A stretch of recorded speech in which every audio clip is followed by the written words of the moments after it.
receiver Brandon Marshall thinks that Tom Brady and the Bucs are a perfect fit. Marshall said the Bucs might have the best receivers in the league, but it will still be a, quote, dink and dunk offense. So, Shannon, do you agree with Brandon Marshall?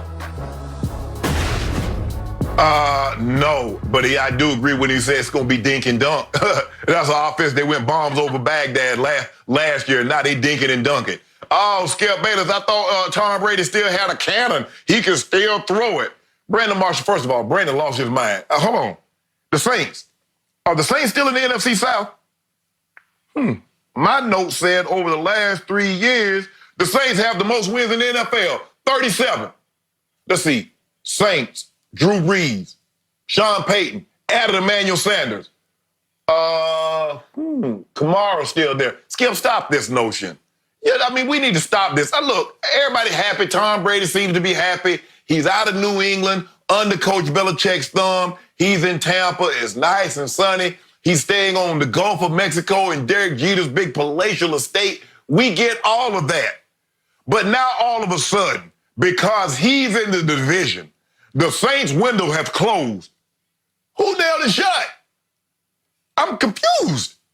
I get, Skip, Brandon, he's training right now. He said he wants to be heavyweight boxing champion of the world. Maybe he had just come from sparring and he was a little tired. Maybe, he got hit a couple of times and they knocked the air out of him. But he must be out of his mind if he thinks the window is closed for the Saints and it's wide open for the Tampa Bay Buccaneers. You and I both know that's not the case. And my good old friends at Fox Bet says the over-under for the Saints is 10.5 wins. Tied with the 49ers for the highest in the NFC.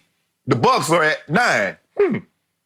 Saints also have the second best odds to represent the NFC in the Super Bowl behind the 49ers.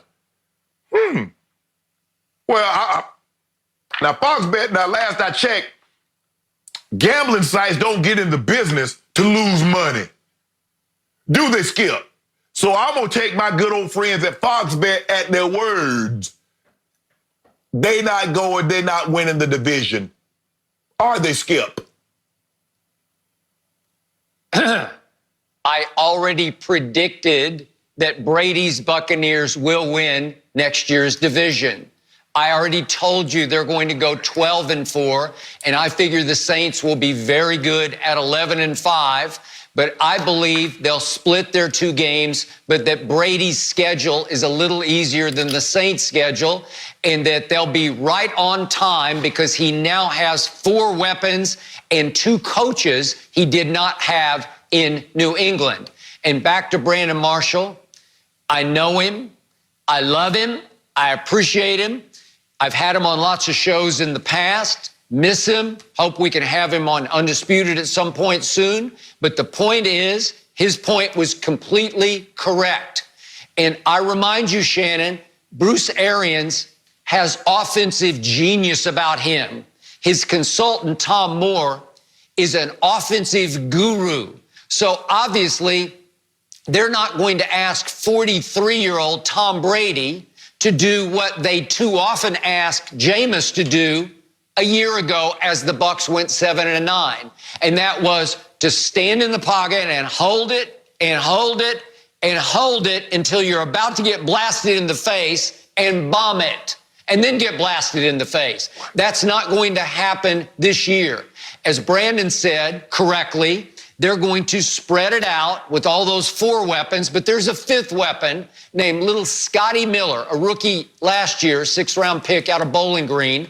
He has elite speed and elite quickness in short area routes. He'll be in the slot. They've got the 2 tight ends. They can use 1 or both. They can get 5 receivers out into a quicker pattern than they threw last year.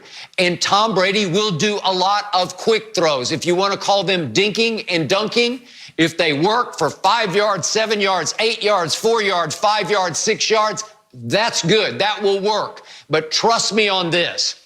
If all of a sudden you want to single Mike Evans with a smaller DB and Tom Brady sees it and they make eye contact, trust me, Tom Brady will say, watch this. And he'll throw jump balls up to Mike Evans. If you get Chris Godwin on a slower DB on the other side singled up, Trust me, Tom Brady will say, thank you, I will take that, because I'm going to remind you of my favorite stat from Brady last year in New England. On 20-plus yard throws into tight windows, 20-plus yards, that's getting way down the field, Tom Brady was tied for first in completion percentage in the National Football League. He can still throw it. There's nothing wrong with his velocity or his deep ball. It's the same as it was before. He'll be getting rid of the ball for the most part much quicker than Jameis ever thought about it, because nobody can speed read the way Tom Brady can. He's the greatest speed reader ever. So to me, they will recater this offense to Brady, and it will be very difficult to stop. And I told you, Todd Bowles' defense is being underrated, and this will be the team that emerges as the division winner next year.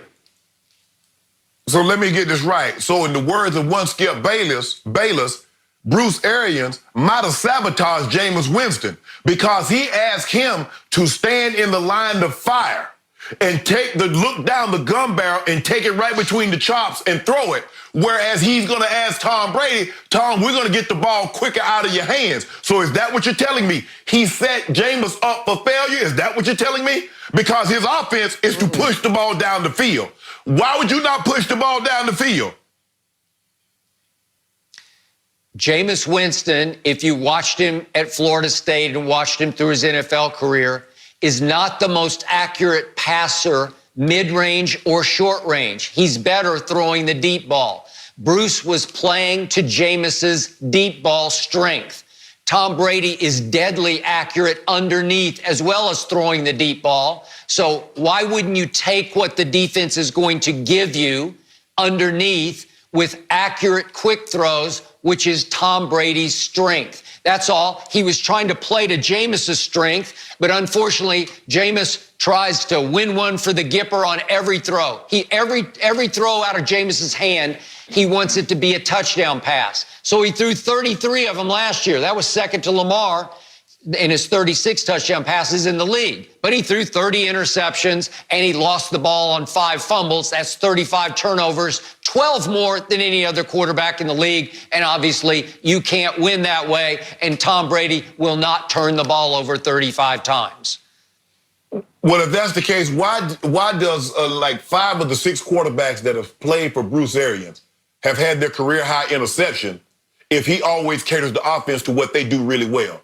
So guys like Andrew Luck, guys like Peyton Manning had their career high when Bruce Arians is the offensive coordinator or the quarterback coach. Why is that? Because he caters the offense. Okay. There's no way. Because you said it was... No. Go ahead.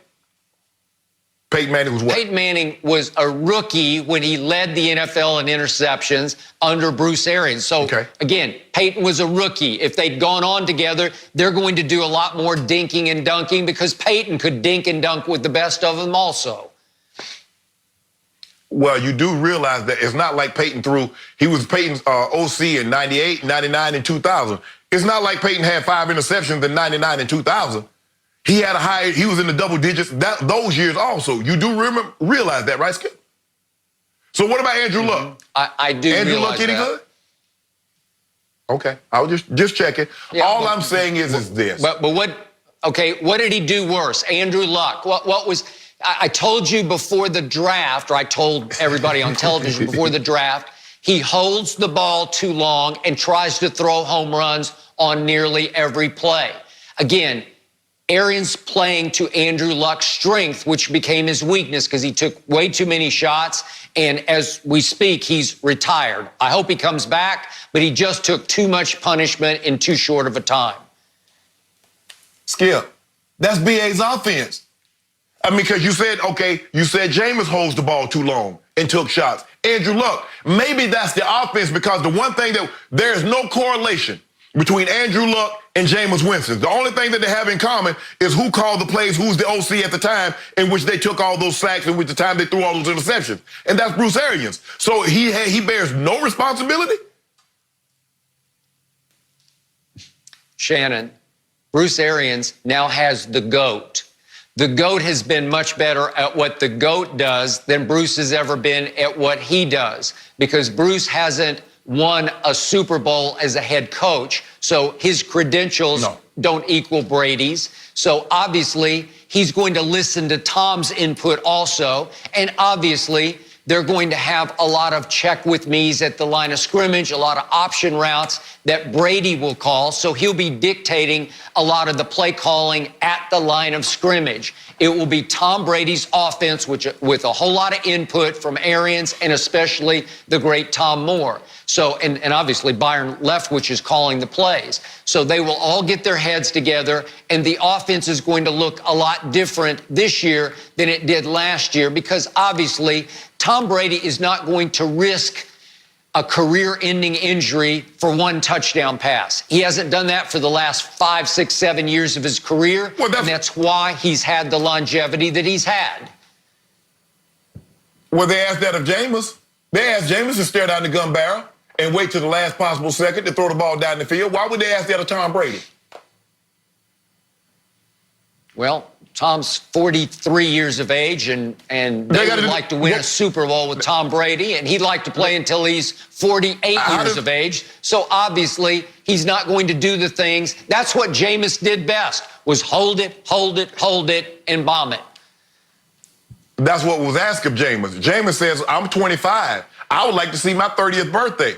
But y'all asked me to stand in the line of fire and don't flinch. Well, Tom Brady should be asked to do the same thing, right? You said he's that same guy. Tom Brady, nothing has changed. When I said Tom Brady was starting to flinch, everybody, oh, he's not flinching. But now you want to make sure he doesn't flinch because all you want to do is dink and dink and dink and dink.